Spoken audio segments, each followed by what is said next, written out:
This story is from November 6, 2011. U.S. forces had orders to target Indian Army in 1971. A set of freshly declassified top-secret papers on the 1971 war show that U.S. hostility towards India during the war with Pakistan was far more intense than known until now.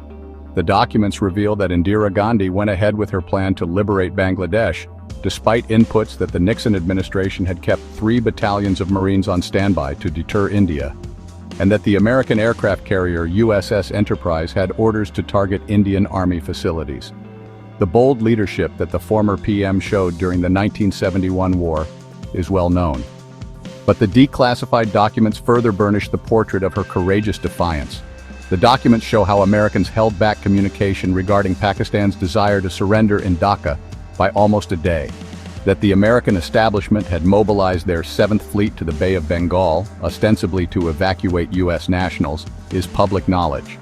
But the declassified papers show Washington had planned to use the 7th Fleet to attack the Indian Army.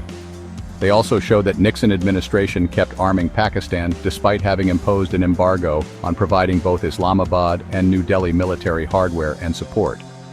They suggest that India, exasperated by continuing flow of American arms and ammunition, had considered intercepting 3 Pakistani vessels carrying war stores months before the war.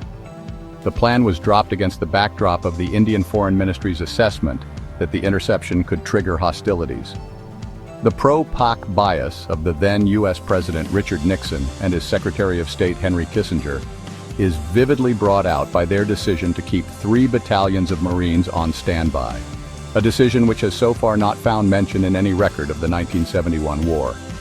Documents blame Richard Nixon for Pakistan tilt. A 6-page note prepared by India's foreign ministry holds then American President Richard Nixon responsible for the pro-Pakistan tilt during India's 1971 war with her neighbor. The assessment of our embassy revealed that the decision to brand India as an aggressor and to send the 7th Fleet to the Bay of Bengal was taken personally by Nixon, says the note. The note further says, the Indian embassy feel that the bomber force aboard the Enterprise had the U.S. President's authority to undertake bombing of Indian Army's communications, if necessary.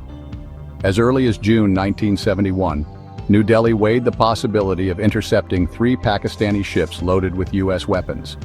This leaves only 2 other courses regarding interception: that India may intercept the ships before they reach Karachi, or impose a blockade of the Bay of Bengal.